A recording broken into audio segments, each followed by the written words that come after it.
Good afternoon to you, Mark Sudduth, HurricaneTrack.com. Here it is Saturday, the 8th day of October 2022. Real quick look at Julia here, Tropical Storm Julia down in the southwest Caribbean Sea. Probably going to become a hurricane before it makes landfall in Central America. So let's take a look, all right? At least the rest of the tropics nice and quiet for now. Satellite animation here this afternoon. There is Julia down there in the southwest Caribbean. Fairly large tropical storm, big circulation.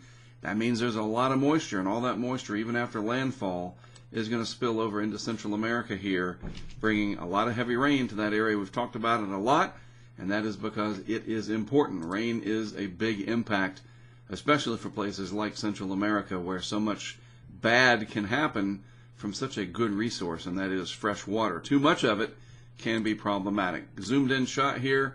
Not the best organization we have seen, certainly very well-defined spiral banding, but the core just hasn't really gotten itself together yet, and that'll keep this from becoming too strong before landfall in terms of the wind and the air pressure being low and coastal storm surge impacts. Those will all be basically on the minimal to moderate side if we had to categorize it, and that's why we do. We'll call it probably a Category 1 hurricane when it comes in, but all that moisture there, that's going to move over into Central America here, and then spread across Honduras, Nicaragua, Guatemala, maybe El Salvador down here, parts of Belize. Yes, all that area will get a lot of rain from this system. And going back to this real quick, there's a nice area of high pressure extending across the western Atlantic about like that, roughly, and that is keeping this sort of pinned down, if you will, in the southwest Caribbean. The pattern is not one that will allow this to turn north, and as I'll show you, on the map, the track map, it is gone a little bit more to the south and southwest, so it's a little bit farther in the southern portion of Nicaragua, and it should pop out in the eastern Pacific, believe it or not. There was some, I don't want to call it concern, but we were certainly watching for the possibility that it was going to go more north and that some of that energy can end up in the Bay of Campeche. That no longer looks to be the case. I think it's going to stay more to the south here. It formed and got shoved a little bit more to the south than the models were indicating. It's also a little bit faster than what the global models were indicating just a couple of days ago.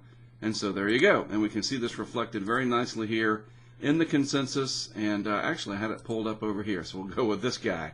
Yeah, it's going to kind of go right across into the eastern Pacific, it looks like. And it'll be interesting to see if it keeps its identity over there as Julia. Not a big landmass to cross there, and so as long as it doesn't weaken down below depression phase and sort of lose its structural identity, this will remain Tropical Storm Julia even in the eastern Pacific. All right, looking at the global models just for the next several days beyond Julia. Julia is located right there, of course, and this is the GFS from 12Z today. Run this out just about a week. We'll just go look out at a week's time. You see that energy, it moves across Central America into the eastern Pacific, no longer really reflecting much going on over in the Bay of Campeche after landfall in Nicaragua like we were a little bit concerned about the last couple of days. That doesn't look to be the case. And if we're going out to about 1 week, there we go, 168 hours. Nothing else really coming. Pretty good strong trade winds through the Caribbean. That is the telltale sign of a front coming, and behind that front will be a cool, dry air mass, and that's going to really help to start to limit the potential for any hurricane activity in the Gulf of Mexico. Each one of these fronts that comes down, they are subsequently cooler. They mix up the Gulf. They kind of, oh, I got people texting me. Got to turn this down a little bit.